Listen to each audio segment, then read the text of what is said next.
आई भैया, हम भोजपुरी गायक अरविंद दीवाना बिहार वाला सबके पैर छू के प्रणाम बा।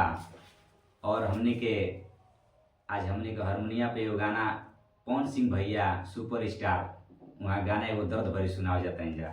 और कुछ गलती भी हुई तो छोट लड़का भाई समझ के माफ करे लोग, काहे से कि हमने कोनो बड़ कलाकार नहीं जा, एगो आप लोग के बीच में प्रयास करते हैं गाना। अखिया लड़ल बा जब से दिल में करार नइखे।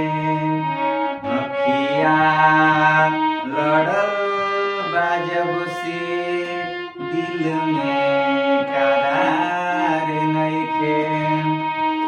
हम कैसे कहीं हमके तोहरा से प्यार नइखे।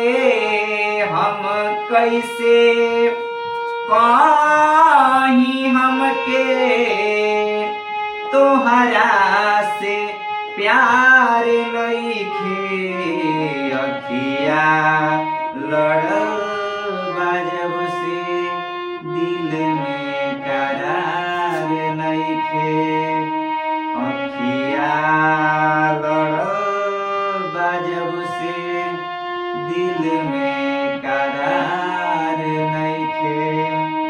पहिले नहाल कबहू ऐसन रहे दिल के। पहिले नहाल कबहू ऐसन रहे दिल के। कुछ बुझाते नइखे हमके का हो गइल बा मिलके। कुछ बुझाते नइखे तोहसे का हो गइल बा मिलके। ऐसन बीमारी धइला से कवनो सुधार नइखे। अखिया लड़ल बा जब से दिल में करार नइखे।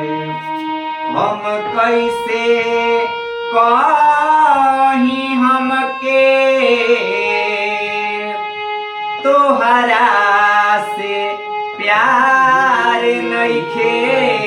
हम कैसे कहीं हमके तोहरा से प्यार नइखे। अखिया लड़ल बा जब से दिल में करार